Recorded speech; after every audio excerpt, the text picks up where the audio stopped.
100 days, we've done all of the things that I named and a lot more.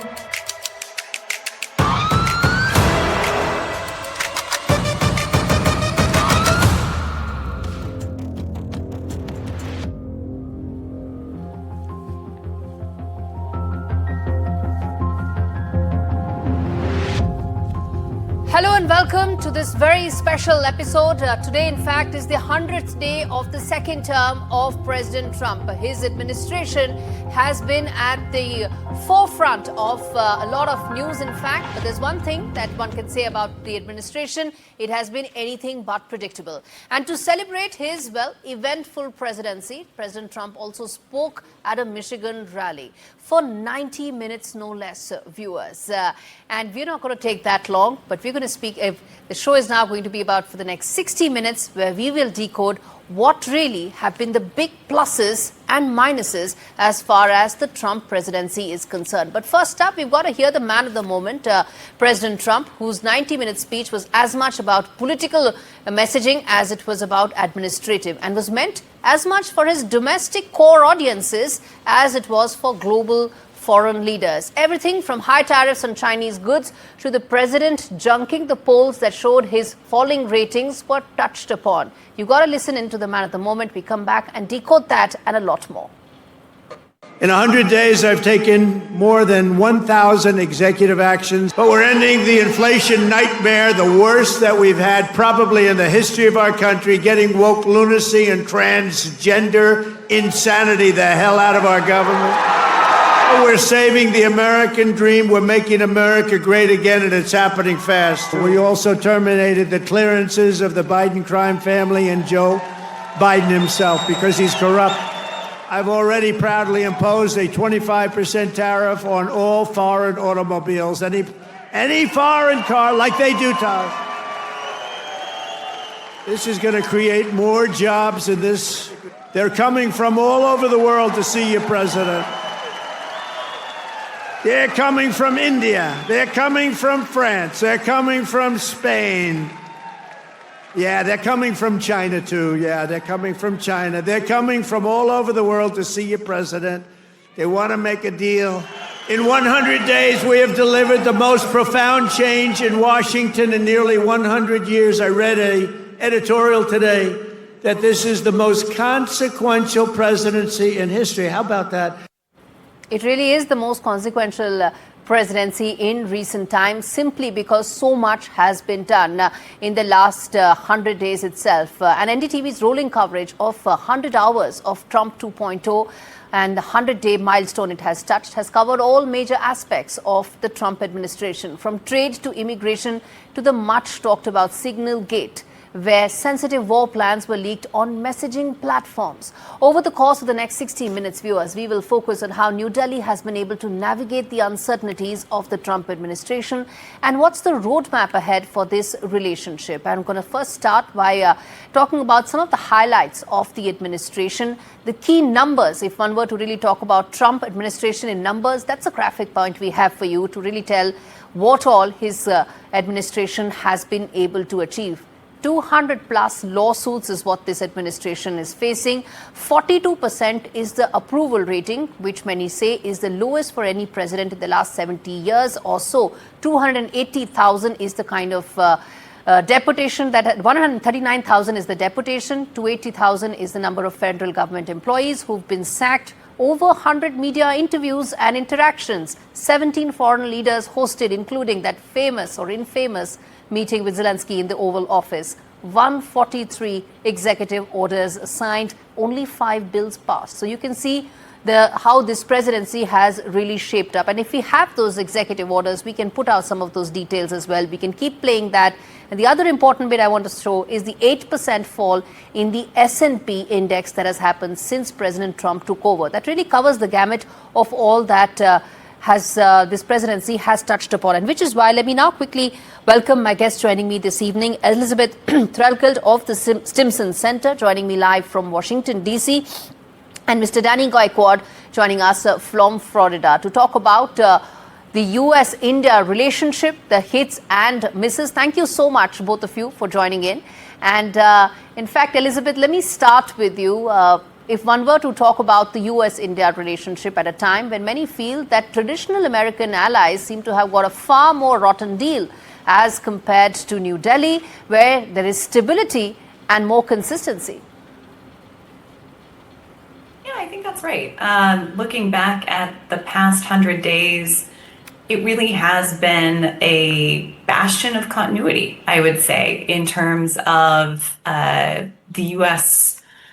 foreign policy direction in the Indo-Pacific, right? India has been a state that this administration has been eager to engage. We've seen multiple high-level engagements, including, of course, Prime Minister Modi's very early visit to Washington and the just recently concluded visit by Vice President J.D. Vance to India. Obviously, he also has a personal connection to India as well, which was highlighted on the trip. So that was, I think, just an interesting signal of the deep people-to-people relations between both sides. But we've also seen a lot of movement in terms of desires by both sides to move towards some sort of trade agreement. We'll see how quickly that progresses and where we get from here. But especially in comparison to the pretty radical changes in direction that we've seen elsewhere, I do think the U.S.-India partnership has been a space of relative continuity over the course of these 100 days. Indeed. And Mr. Gaekwad, you're somebody who knows President Trump fairly well. You have a rapport with him. You know his working style. How do you see how the Trump administration approaches its relationship with New Delhi? It did, of course, call New Delhi a tariff king early on. But since then, there was the meeting between Prime Minister Modi and President Trump very early in his administration. Things seem to be on track there. But talk to us about what do you think has been the view of the Trump administration with regard to the relationship with New Delhi? Good morning, Gaurie and the guest, both of you. Here is a bright early morning, and I'm enjoying President Trump's all the policies which are very unique and which is needed for America's economy or whatever you want to call it. We were in a tailspin for a very long time. So we means me, businessmen, we wanted somebody who come and take a control of tailspin. His any policy and every policy is not to hurt anyone, but to help America. Whether it's India or China or Europe, these are all our allies and they were all our friends. But then there is America. That is why American people elected him, to make sure that we are taken care. Of course, if we are taken care, the world will be taken care. We have a $3 trillion, which is almost similar to entire India's GDP. We are borrowing and spending. Now we are on 39, 40 trillion. How far can we do that? He's clear in his policies. He doesn't hide behind the room. You just said it and I heard it. He has the 100 interviews which are in public. So if you're doing everything in the public, he's not hiding. He's telling the truth, and one must know the truth. If you know the truth, it's very easy to evaluate what is he doing, why he's doing. He did call India as a trade abuser, but you see it, at the end of the day, it's working out. In the sense, we are not used to the president who works 16, 18 hours a day and who works continue for the country. The previous president I watched, he could barely walk. He'd stumble and fall. So this is a new president, new style, and it's only 100 days. Mm-hmm. We have a lot more to go. Yes. 1,200 more days to go. I think he's setting a new trend, and let's wait and watch rather than judge him in 100 days. I've never seen anybody judge 100-day president right away. Okay. He was previous president. Whatever he said, Gaurie, he is implementing. He's not bringing any new rules. He talked about it for 2 years in a rallies. Mm-hmm. He's just implementing what he said. He is not doing anything different than what he promised. Indeed. Elizabeth, you want to come in on that part that President Trump is just acting on his election promises, but I want to keep the focus also in terms of India, because it matters to our viewers when we talk about the India-US relationship, Elizabeth. And the one thing that a lot of people also give credit for is the fact that this also led to finally the extradition of the Havur Rana. So it's not just about trade, it's not just about people to people, but also shared security challenges and the terrorism issue, with something that this administration was very early on and very vocally supporting India right after the Pahalgam terror attack as well. So do you think security is as pivotal in the India-US relationship as some of the other issues we mentioned? You know, it's been interesting. I think personally, I have been surprised as an analyst the extent to which economic issues really have come to the fore early on. And even as we speak about broad continuity in terms of the durability of the partnership, its importance, I do think we've seen a shift in these first 100 days from the past couple of administrations, including the first Trump administration, where economic issues this time around have been prioritized, I would argue, over and above kind of the security and tech-driven pieces of this relationship. And that's not to say that they've been absent. This is a hugely broad-based relationship. And as you note, we've seen areas of security cooperation, including on defense tech co-production, right? All of that interest seems to continue. But what has been different, in my view, is the focus on economic issues. Tariffs, of course, are front and center there. And I read that as this administration's prioritization of economic issues, really for domestic political concerns, right? Vice President J.D. Vance spoke about President Trump's desire to rebalance America's economic relationship with the rest of the world. And so with that has come some strife in the U.S.-India relationship.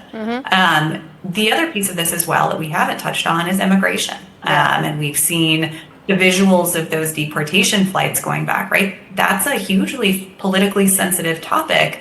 But the Modi administration thus far has been relatively muted in any sort of criticism or response. And so, we can imagine going forward, not to get ahead of ourselves here, I think a lot will depend on what happens with these trade negotiations that are in process. There's a sense of urgency in this White House to check that box to move ahead, because there have been a range of areas identified for future cooperation between the two sides. But I do think in these first 100 days, it's been the economic issues, and really from, as President Trump campaigned on, an American first perspective, that have been in the lead in terms of how his administration has approached its relationship with India. Absolutely. Trade, immigration are essentially the two main aspects. Trade being, of course, the primary aspect as far as Trump administration so far has been concerned about. And we're going to come to that also in a bit later. But the big picture, as you rightly mentioned,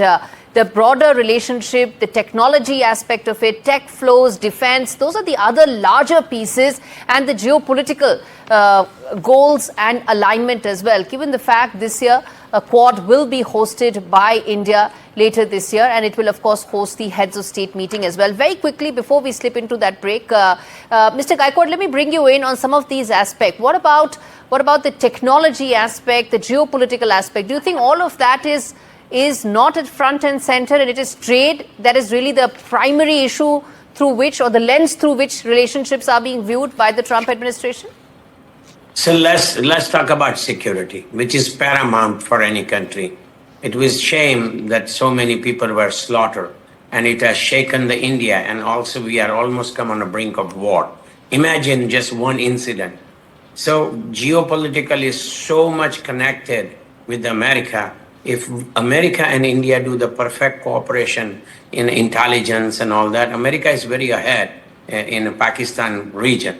We should take the best help President Trump is always ready to offer against any and every terrorist in the world.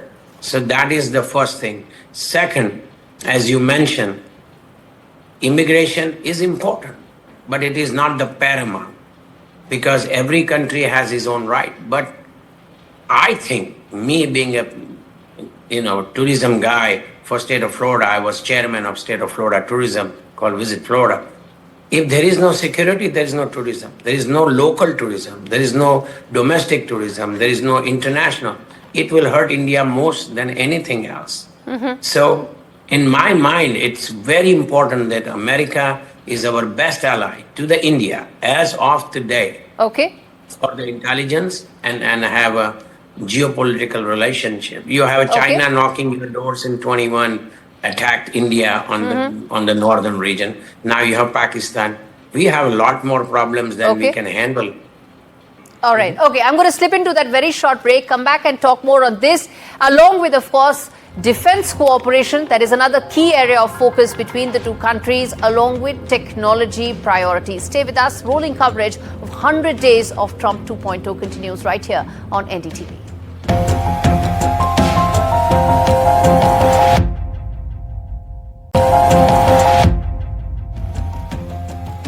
100 days of Trump 2.0, rolling coverage right here at NDTV. And it's now time to focus on the US-India relationship through the prism of some of the other strategic factors that are bringing New Delhi and Washington, D.C. closer. Technology being one of them, and of course, defense cooperation being the other. Now, if one were to talk about the defense cooperation aspect, Elizabeth, U.S. does intend to boost defense sales. It wants to do more co-production when it comes to defense in India. There's also defense technology that is being boosted, whether it is in space, in missile, across the board, maritime. These are also very important objectives, something that even the Vice President mentioned when he was here. So one, of course, is the wheel and the pivot around the economic aspects of the relationship. But some of the other aspects, how important do you think they are in terms of driving this forward? Because if one were to talk about, one thing is the 100 days gone by, what about the remaining 1,300 days going forward? Yeah, I think the defense and technology aspects of this relationship are hugely consequential. And they are areas where there's really been substantial groundwork laid by successive administrations, right? It's difficult in Washington to point to another issue or another relationship where you can look back to the Clinton administration and draw a pretty clear line between where we were at the start of the century and where we are today. And I think this is one of them.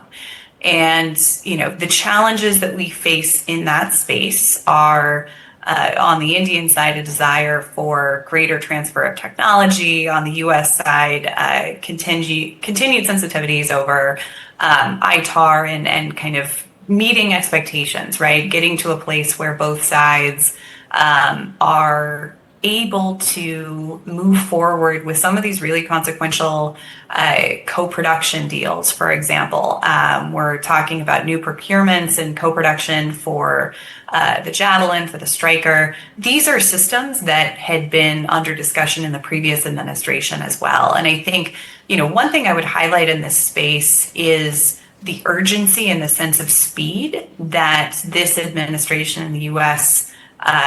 Seems interested in, right?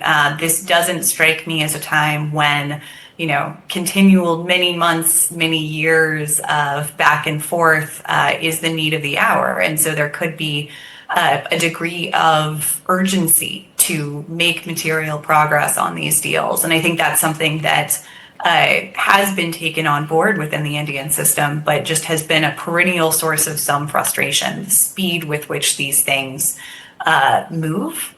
We've also heard, about the F-35. It sounds like there's interest from the U.S. administration. I guess my advice would be let's move forward on the systems that are already in the docket and demonstrate that there is ability to move quickly on these deals, to continue to build trust.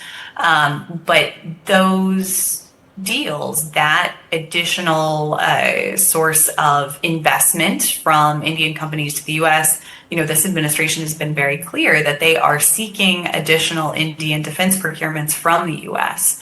And so finding mutually beneficial areas of cooperation in that space, I think will also aid in providing some ballast and some some sense of movement in the relationship, some sense of progress, especially as on the other track, we're trying to work towards a trade agreement. So Absolutely. making sure that even though economic issues are in the lead right now, defense and technology aren't lost in the shuffle. Absolutely. Economic issues are the primary driver, but some of these other issues are equally important. And that's exactly why it's important to also look at the big picture.